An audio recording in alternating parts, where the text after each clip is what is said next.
New Thought Media Network proudly presents Having Courageous Conversations, where real talk dives deep. Each week we go beyond surface talk. We open our hearts, speak our truths, and dive into the stories that shape us. No scripts, no filters, just powerful, unforgettable conversations about life, purpose, healing, and truth. Join the conversation, because your voice belongs here. Please like, share, and subscribe.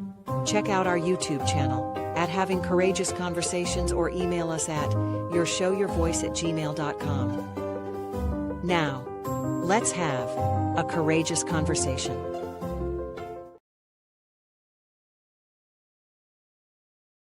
The views and opinions of our guest and hosts do not necessarily reflect those of New Thought Media Network, or any organization we may be affiliated with.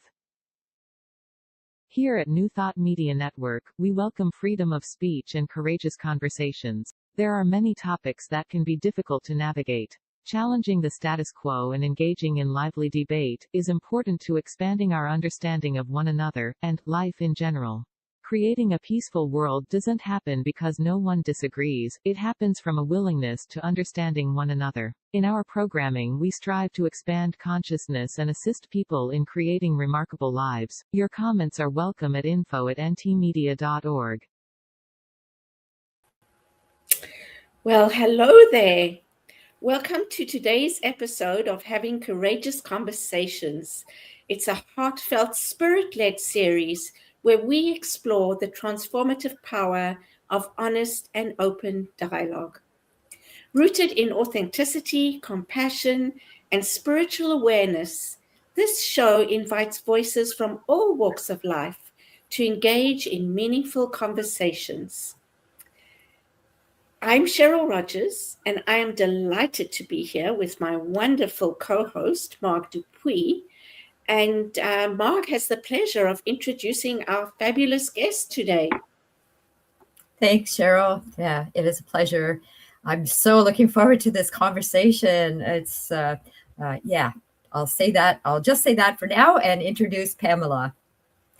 In a world where we are quick to fill every pause with words, silence can feel uncomfortable or even threatening. Yet silence is often where clarity, insight, and thoughtful responses begin. In this conversation, mindfulness teacher Pamela explores why learning to be with silence takes courage. I think that's so true. And how the simple act of pausing can transform the way we listen, communicate, and make decisions in our, the screen is going on here, and so I've missed my place, and I'm not going to say any more because I'm just going to stumble through it. Pamela, please come on and share your wisdom with us. Thanks so much for being here. Oh, thank you so much. Thank you, Mark. Thank you, Cheryl. I'm thrilled to be here. Any opportunity, and I know this is going to sound like an oxymoron, to speak about silence is one that I welcome. Yeah, I love that. So tell us a little bit about yourself and how you came to love this topic and explore it. Mm-hmm. I have always loved silence, and I only recognized that fact, Cheryl, when I was an adult. If I reflect back on my childhood, I came from, not a large family. I have 3 siblings, 2 sisters and a brother. My poor mother bore us all within 5 years of each other. So she had a house full of little kids, and it was busy. We had pets. It was a crazy busy household. I'm being the youngest. I grew up, with my brothers and sisters all around me at all times. And I often sought quietness. I wasn't a shy child. I still am not necessarily a shy person, but I really sought out opportunities to be by myself and to be quiet. And as I said, I didn't really recognize that until I was an adult. And then there came a point in my life where silence was an absolute requirement for me in order for myself to heal physically. And that's really when this whole revelation of the importance of silence unveiled itself to me. Right. Yeah. Lovely. So, did you want to speak about your physical healing, or do you want us to go on a different road? Oh, no, I absolutely can tell that story. And this relates also back to a TEDx talk that I did in 2024.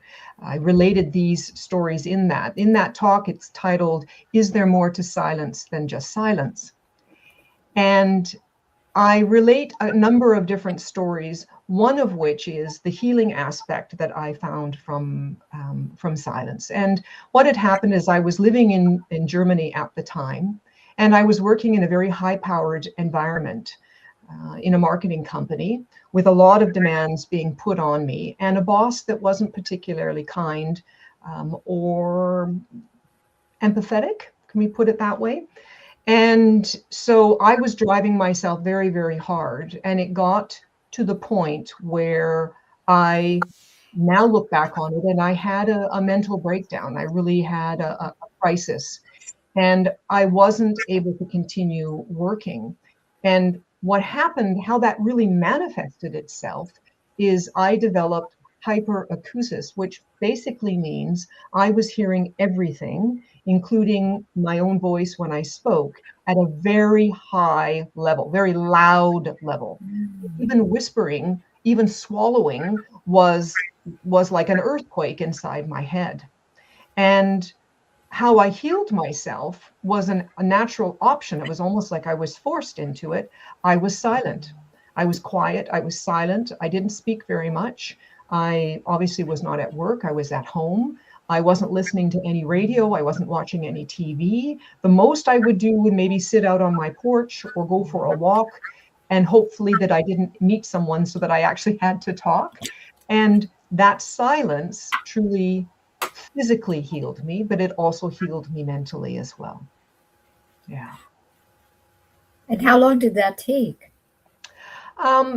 I would say it probably took a good 4 weeks before I felt that I could speak, and it was, normal, that my sense of hearing had leveled itself out to how it was before. It was definitely stress related. There's no doubt about it. It was how it manifested for me. Stress manifests in people in many different ways, and this is how it happened for me. Yeah. Yeah. Well, thank you for sharing that and being open about it. You have quite the resume, I must say. We were talking before the show, and I know that in your bio as well, it speaks to the many things that you have done in your life. Would you like to tell us about them? Sure. Yeah, absolutely. I mean, there's been career achievements and educational things that I've done. I've had so many different jobs in my life, but I started off education-wise. I started off at a university. I was a singer and a piano player. I studied music for the first year, then discovered my love of musical theater, which made me change programs. I went into the theater department, got a Bachelor of Fine Arts degree at UBC in theater, then moved on from there to working in television and radio, animated films, and so on. Then decided, I think I'm going to try something new. So I moved into marketing, and then I eventually decided that I wanted to move to Europe, because as a child, I had experienced Germany on a trip that my parents and my siblings did in 1972. There, I just dated myself. And I wanted to go back. So I went to Germany. I lived in Germany for 6 years. And then I moved back to Canada, and at that time started a online business selling plants.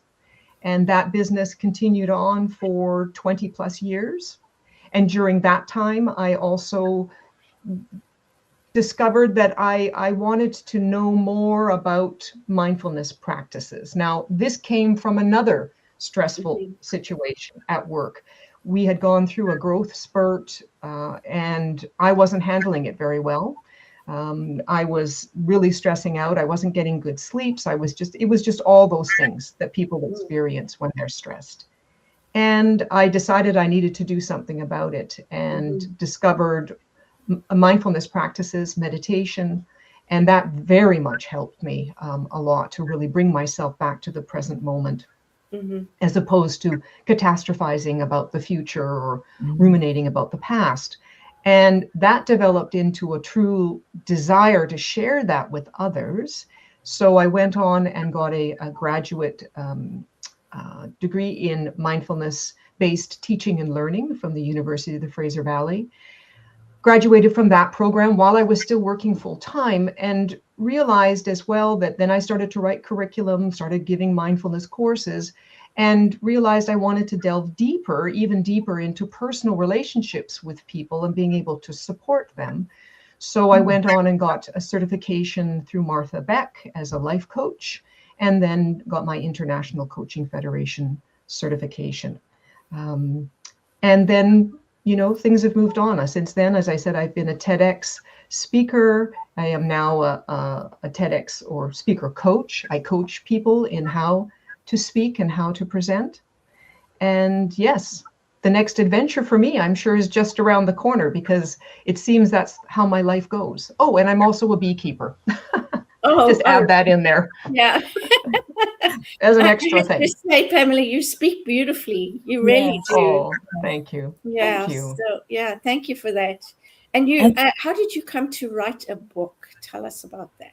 Oh, yes, a book. Yes, when I was working in the business of retail horticulture, my business partners and I would go around to different garden clubs locally and also via Zoom in Canada. And we would give presentations on different topics, perennial plants, bee-friendly plants, flower bulbs, whatever it might be. And we spoke in many, many different garden clubs. And I began because I'm so interested in people. They're such interesting beings. And I would notice certain trends in garden clubs. People who would volunteer, those who wouldn't volunteer, the ones who like to complain, the ones who were always doing everyone, the funny ones, the serious ones, just all these different personalities. And we went to one garden club meeting locally, and it was a bit of a raucous garden club meeting. There were some arguments between the president and the people that were there trying to decide where they were going to go. One of the gifts that we brought got stolen by one of the garden club members. It was comic in many, many ways. And as we were leaving, I said, I swear to God, I'm going to write a book about garden clubs. And so that manifested into the fictional novel that I wrote that's called Flower Garden. That's spelled Flour Garden. It's a play on words, because one of the main characters is a garden club member, but also owns a bakery. And yeah, that was great. That was a great creative outlet for me as well. So I thoroughly enjoy doing it. Wonderful. So your passion, I think, what I'm hearing, is about silence, and you've had a diverse career, careers, and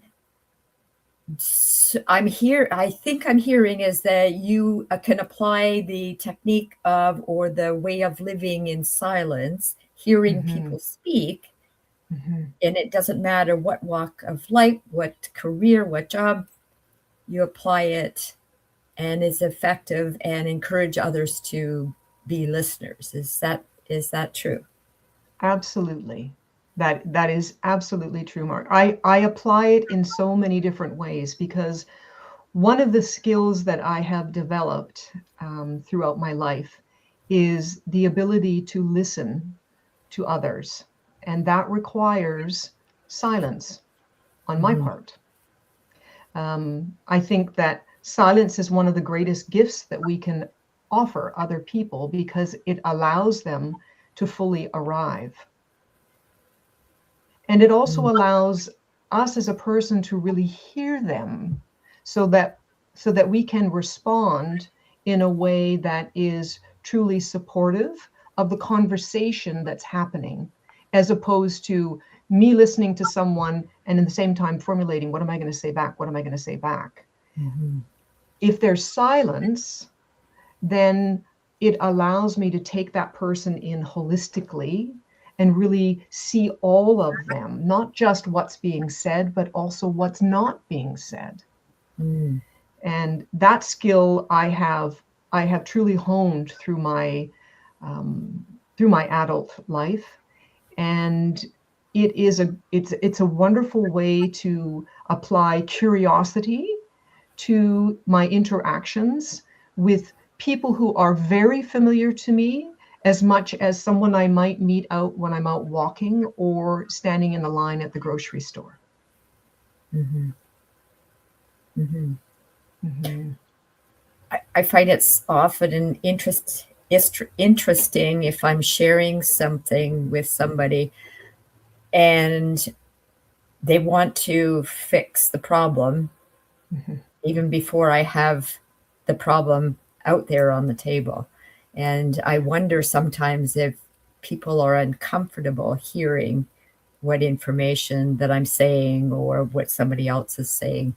And so for them not to be uncomfortable, they fill the air with words. Mm-hmm. Mm-hmm. And that is very true, because I think in general, people are afraid of silence. It's not, nowadays, it is not common in our communities to be quiet. If we look back maybe 100 years, silence was integrated into many things that we did as people. Whether we went to religious services, whether we went to common areas where groups would meet, silence was much more prominent than it is now. We have, as I say in my TEDx talk, modern society has silenced silence. And so many people are afraid of it. They're very uncomfortable with it. What, you're not talking? What, you're not talking? Why is the space not filled? We should be filling it. We should be going on. We should be talking. Oh, the phone's ringing. What's going on here? It's just a constant pinging all the time. Mm-hmm. And so when someone is encouraged to be quiet or silent or just listen, they get itchy inside. It's like, this doesn't feel right. I should be doing something. Like, I got to be filling the space. And that's why I encourage people to truly do their best, just to try it, to try and fill in small moments of silence in their day and see what comes of it. Mm-hmm. Mm-hmm. Yeah. And we do have many opportunities to do that. People often say to me, because I teach meditation and I teach mindfulness and encourage people to do those sorts of things, people will often say, I don't have time. And I get that. I understand that. We do live very busy lives. But when we look at our day, we often have moments where we can actually just be quiet. Mm. Whether it's in the morning when we're in the shower, or maybe we're driving our car and our choice is not to turn the radio on and listen to the traffic news, which is quite frankly the same every day, just to be in the car. Just be quiet when you're walking. I often see people out walking and they've got these in their ears. Mm-hmm. And maybe that's what maybe you really want to listen to a podcast like this one, or maybe you really, so do that. But then when it's done, take it out and then just enjoy 5-10 minutes of sounds of nature or wherever you might be.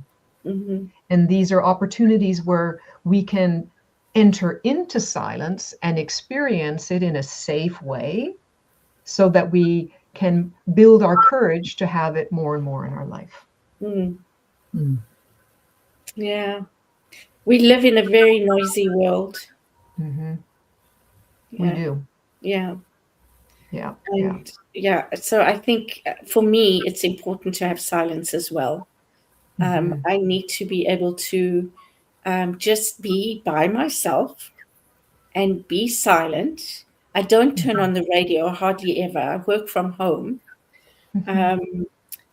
And it's just interesting because I notice the other sounds around me. And it's like, is there ever a time where it's quiet? Yeah. I don't know. Mm-hmm. You know, cars going by and sirens. And I don't know if you have this in BC, Pamela, when a truck Mm-hmm. backs up now, every single Mm-hmm. truck, it has to Yeah. beep. Yes. And it just, Mm. that just, to me, is just so noisy and so invasive. Mm-hmm. So I really do, I think we all need those moments just to be still and be silent. Mm-hmm. I agree.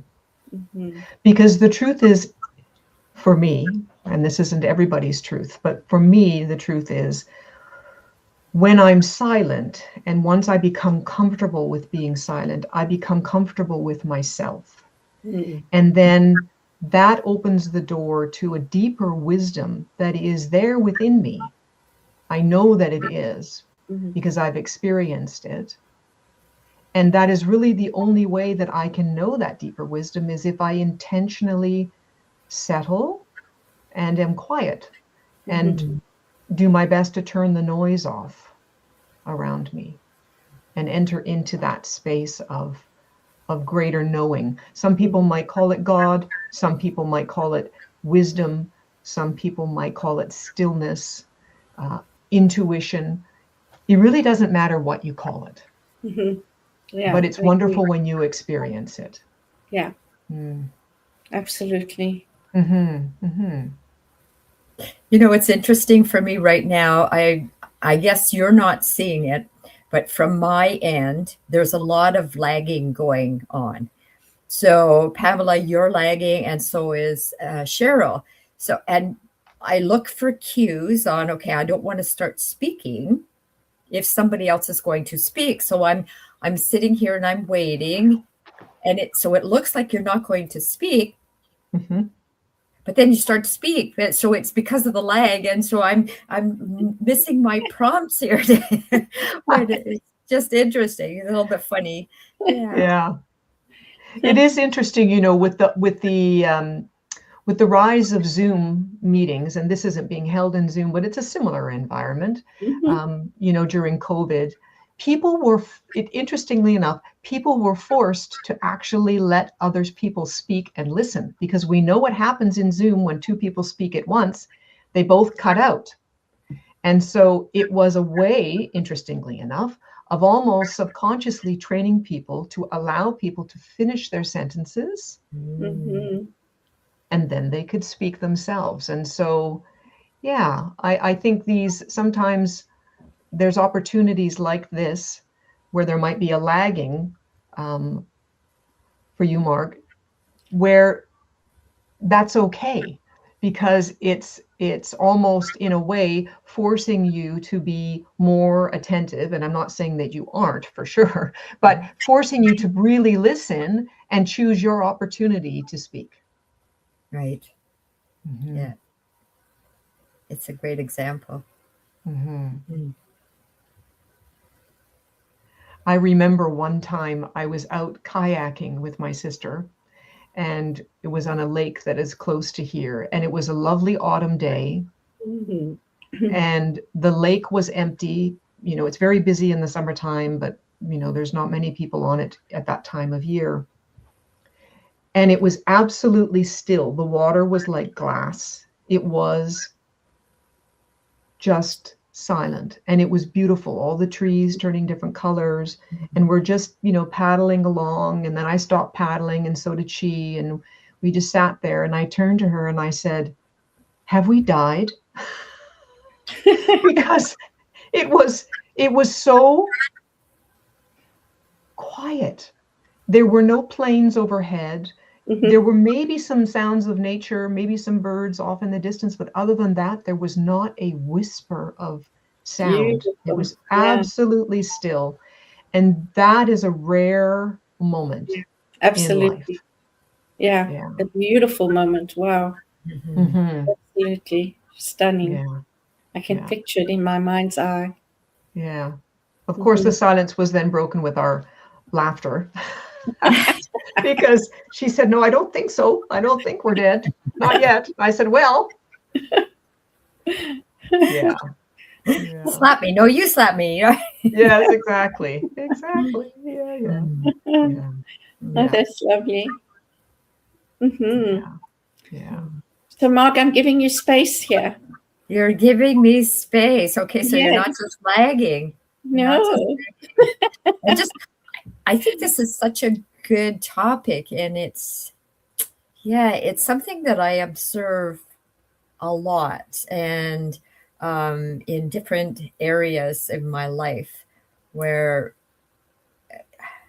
people want to share, and people are so eager to share as well that they don't take time to hear what somebody is saying. And so it's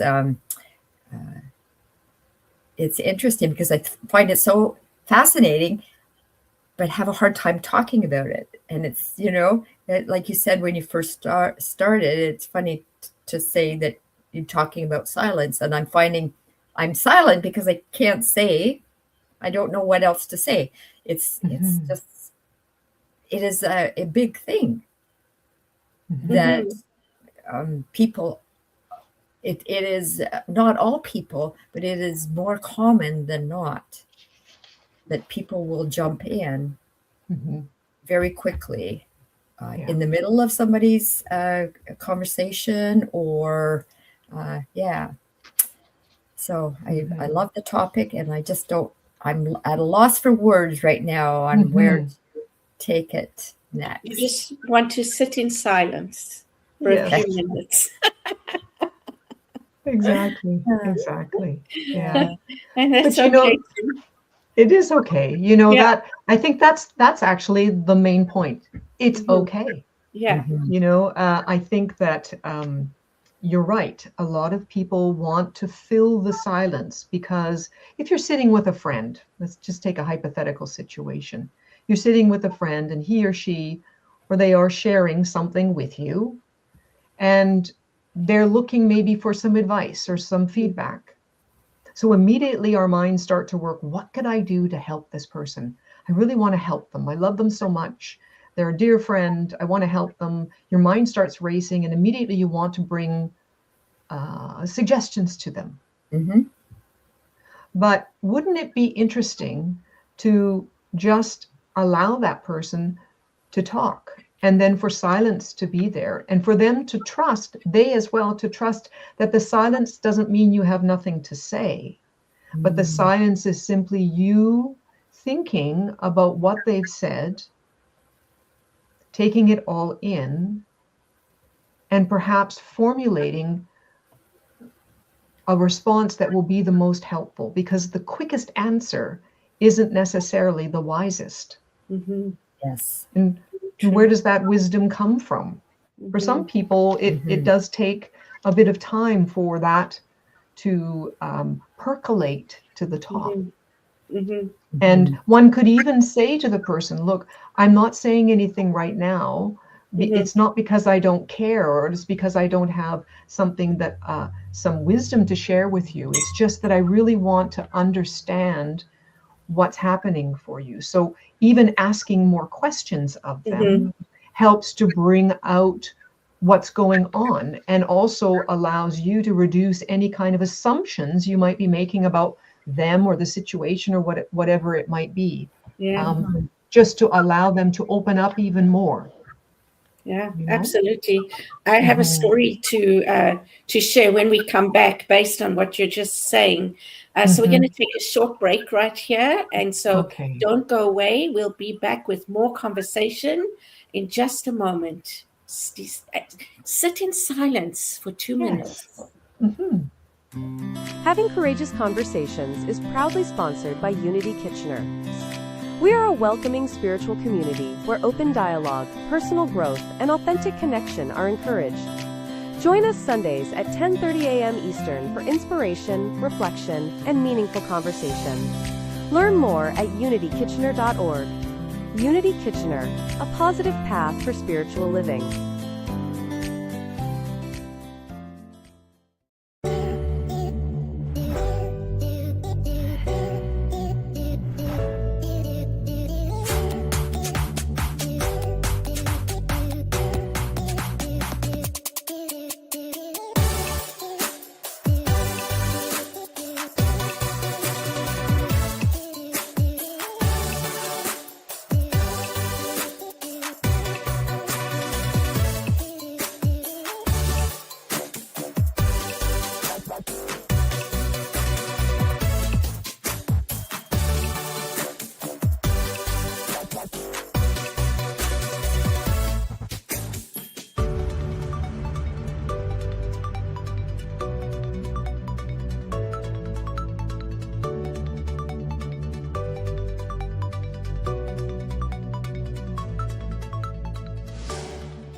Please help us say thank you to all of our organizational sponsors, including the Hefferland Foundation, Affiliated New Thought Network, International New Thought Alliance, Science of Mind Archives and Library Foundation, Center for Spiritual Living Denver, Center for Spiritual Living Midtown, New Thought Philadelphia, Center for Spiritual Living United Life, Sunshine Cathedral, Planned Happiness Institute, Summit Center for Spiritual Living, One Heart Retreats, Universal Joy Center, Unity Kitchener, Unity Spiritual Center, Ottawa, Home Center for Spiritual Living, Satya Center, Begin Within Ministries, Center for Spiritual Living, North Jersey,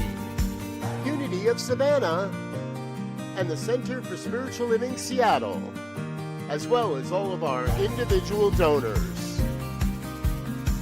On behalf of New Thought Media Network, thank you, and please like, share, and subscribe. New Thought Media Network, come be you.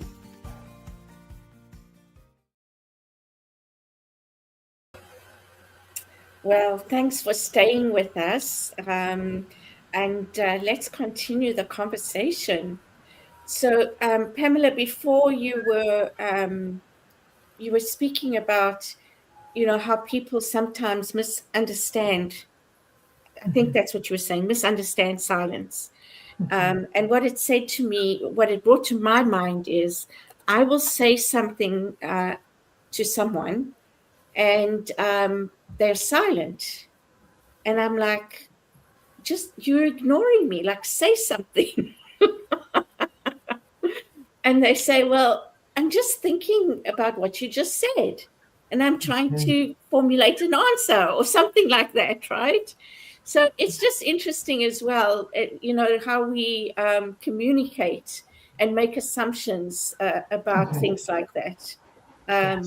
With anything, with silence, with in fact, I'm just thinking about a story that you shared before we came on, which I would love for you to share again, about perception.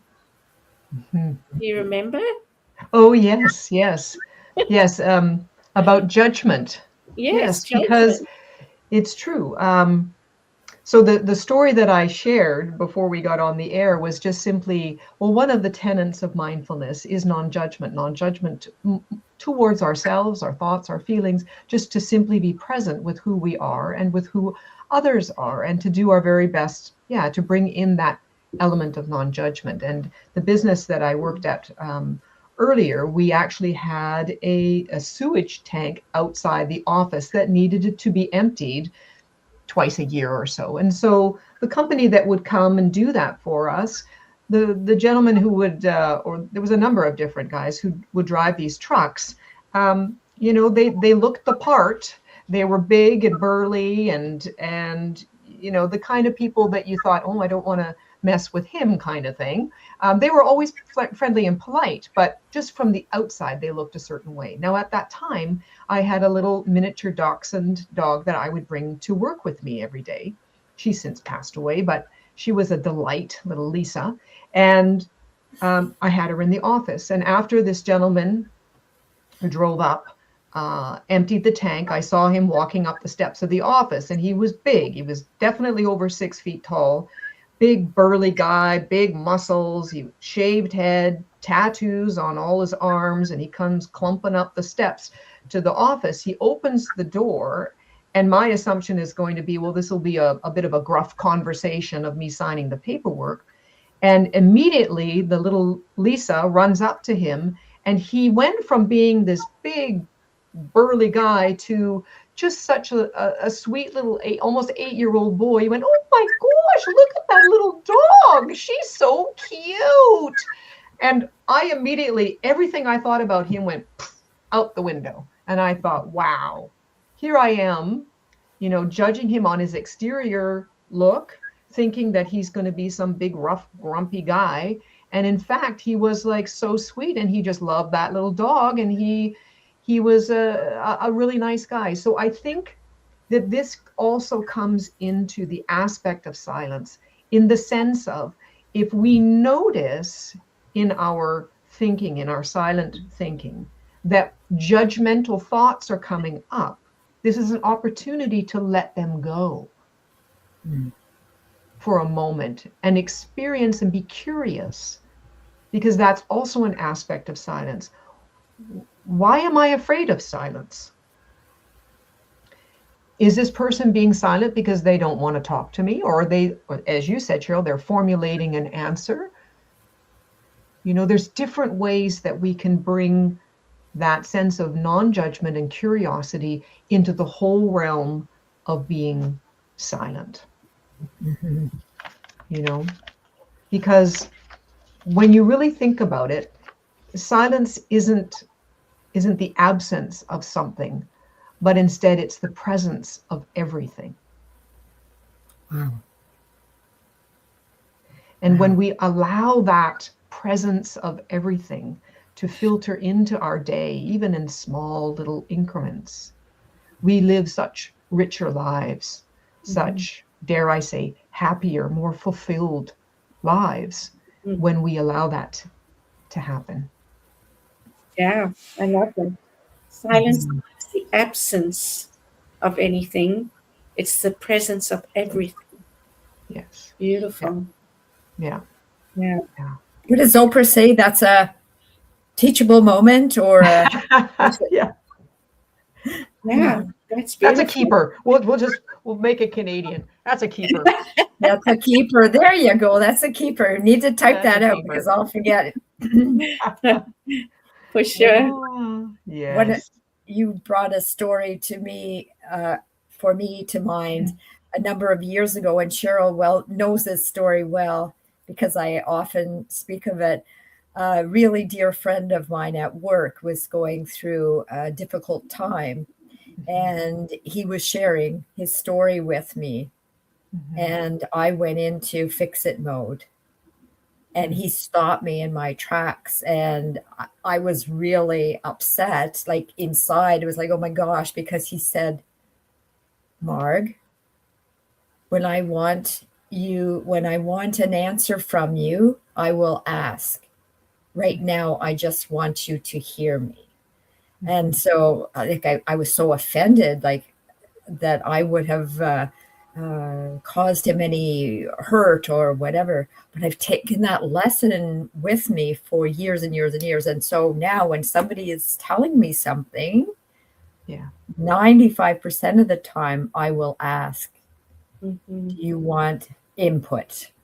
Yes. And probably ad nauseum, because I always get, well, of course, I wouldn't be telling you if I didn't want your input. But but it was a really good lesson that I learned years ago.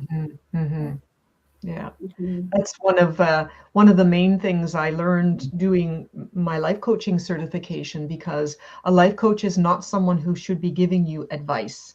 We're not giving life advice. That's not my job. My job is to help you discover for yourself what your advice is.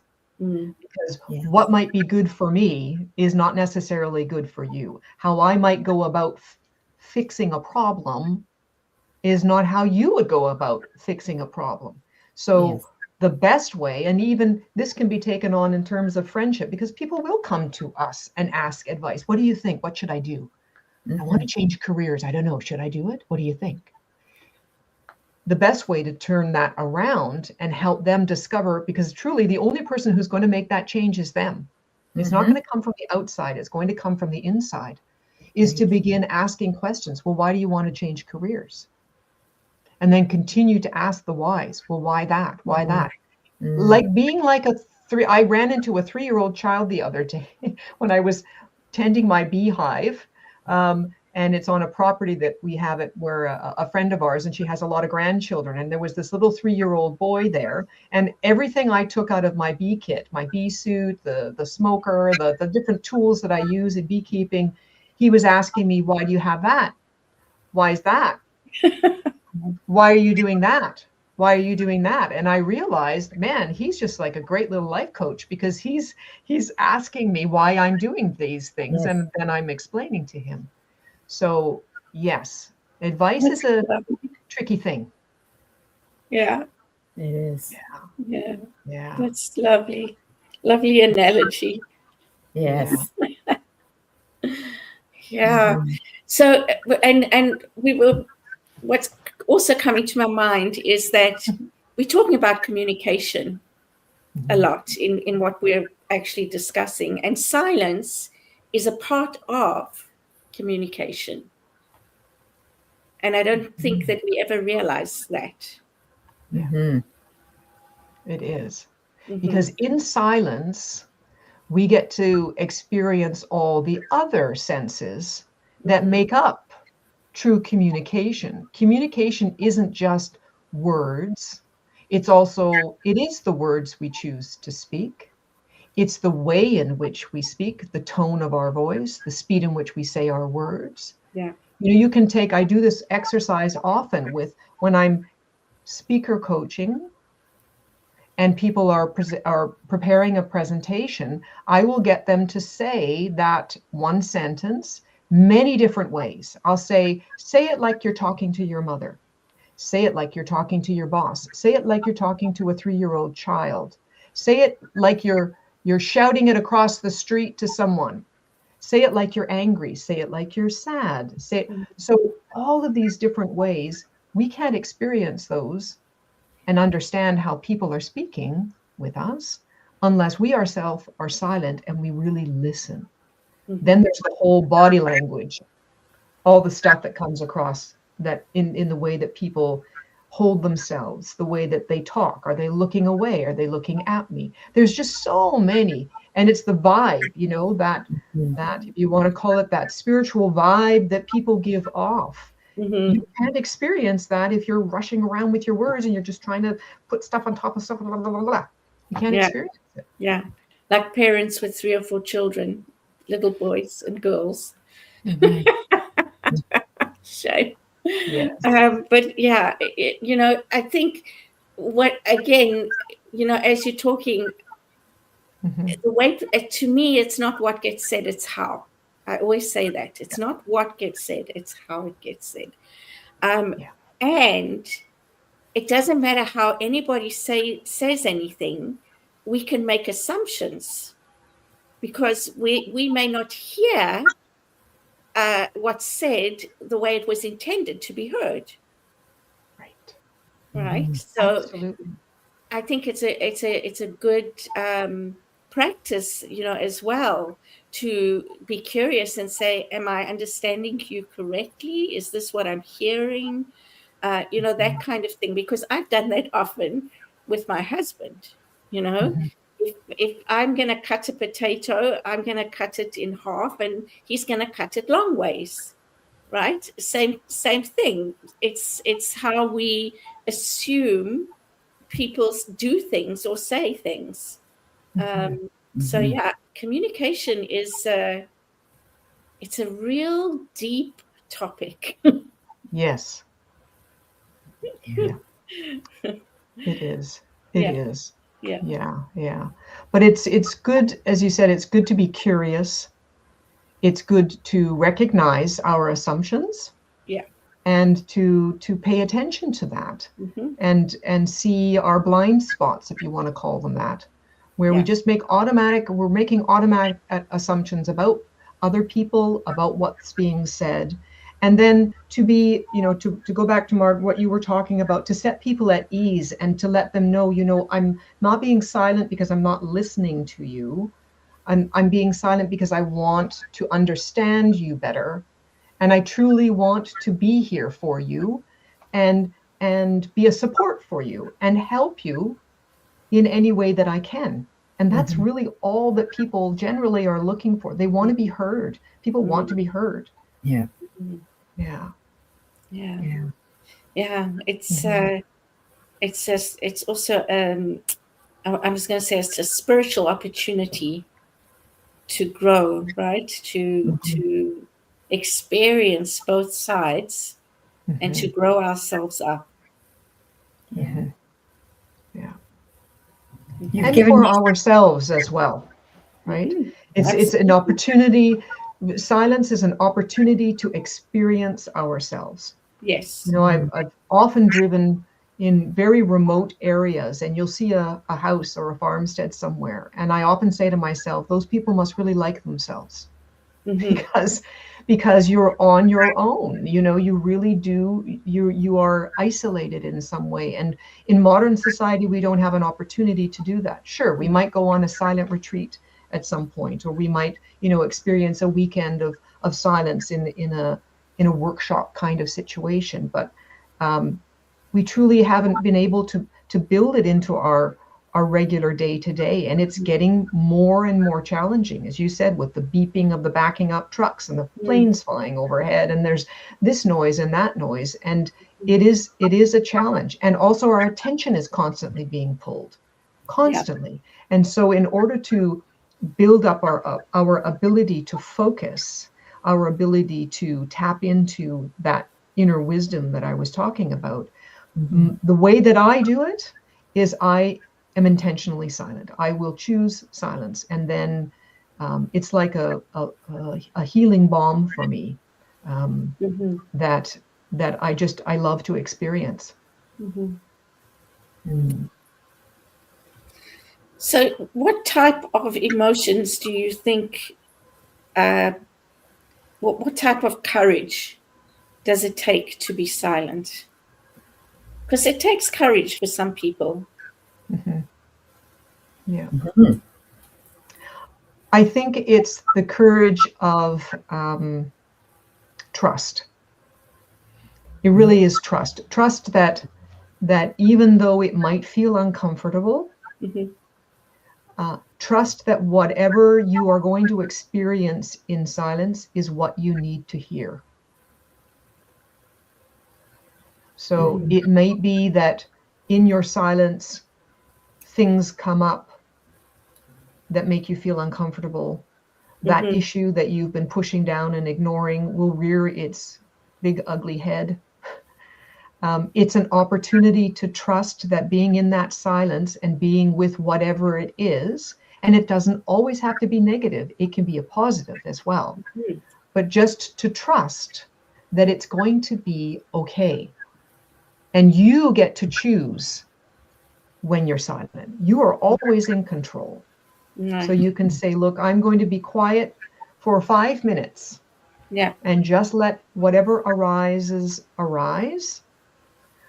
I like to bring an aspect of mindfulness to those opportunities of, if you want to call it meditation or intentional silence, that will allow me not to get too caught up in my thinking.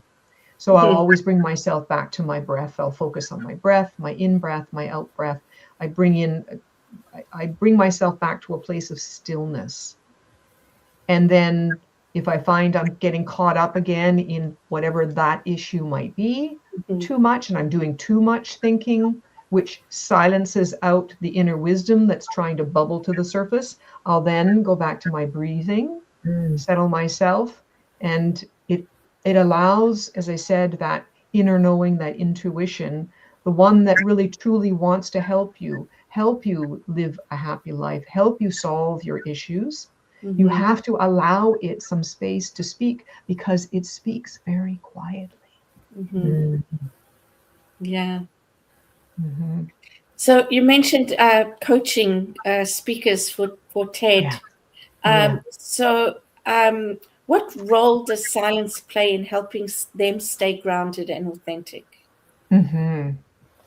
It's often when people, it's a common response when getting up in front of people and speaking, which takes a certain amount of courage to do, because it's one of the biggest fears in life. Fear of death, fear of speaking in front of people. They're like up there. I'm not afraid of death, but I don't like speaking in front of people. There you go.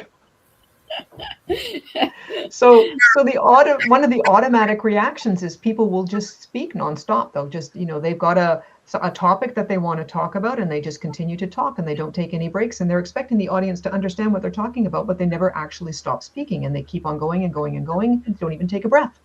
And what I do is I help people to understand that less is more, and pauses and silence moments built into a talk, a presentation, whatever it might be, allow whatever you're saying to truly land with your audience, and gives them an opportunity to really understand what you just said. So, I did it in my talk. I don't know how many TEDx speakers stood on stage for 10 seconds in silence, but I did, and I got the audience to do it with me, to go along in silence for 10 seconds, and that was a risky thing to do, because 10 seconds. You think that's so quick? How can that be risky? But it probably feels like a whole minute or something. Oh yeah, it does, definitely. And for them too, the audience, and I did it almost right at the beginning of my talk, I'm sure they were thinking, what the heck is going on here? Aren't we supposed to be listening to people talk, and she wants me to be quiet, like when we're all going to be silent? So I could just read all the little thought bubbles in the audience.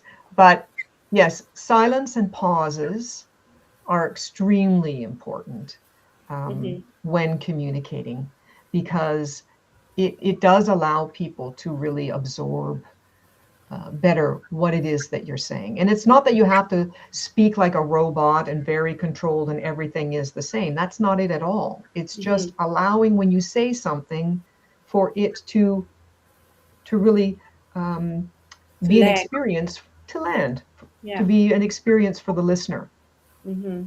Yeah, that makes sense. Yeah. When I think it was before the show, we were talking about different roles and leadership roles. And one of the things that I find interesting is, when I'm looking for a volunteer in whatever area, and I will put out whatever I'm looking for, and then I'm silent. And there are some people that, I'm uncomfortable too, but I still stay silent and allow people to come forward saying, I will do this. And sometimes there are people that can't allow other people to step in because they're so uncomfortable with the silence. And I think you said it earlier, for fear that whatever, right? For fear, they're afraid of being silent. What if nobody steps up? What if whatever? So they'll maybe put themselves forward to say, I'll do this, because they're afraid of whatever. It's a challenge to sit in the silence and wait for somebody to speak up. It's not our normal go-to in today's society. Our worlds are filled with so much noise constantly, and we are getting faster and faster and faster and speedier, and it's not the norm to allow for pauses, but what a lost opportunity in life if we let those times pass by. And sometimes what I do is I recognize from the get-go that that's what will happen, that people will be afraid of the silence. So I almost preamble it with saying, look, I'm going to say this, and then I'm just going to allow it to be quiet and allow people to just respond at their own pace. There's no pressure to say anything. If you don't want to say anything, don't say anything. If you do want to say something, then feel free at your own pace. And it might feel, just, name the elephant in the room. Yes. It might feel uncomfortable, because we're not used to silence around here, but let's just give it a try. And then once we begin to do that, and we begin to create a culture of intentional silence, and that silence is accepted, I honestly think it doesn't take long, and then it becomes the norm. And what a wonderful thing that is. But sometimes helping to belie people's fears from the start is helpful, so that they're not tapping around thinking, oh gosh, I should say something, No. We've got this topic of silence, and we've almost at the end, and I'm like, oh my gosh, there's so much more I could talk about, never mind silence. So in closing, I thought about 3 closing reflections that I might ask you. So if silence had a message for us, what do you imagine it would say?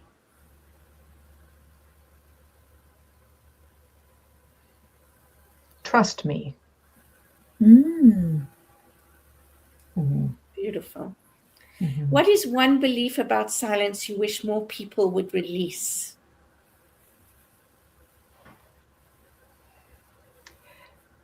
That it's a weakness.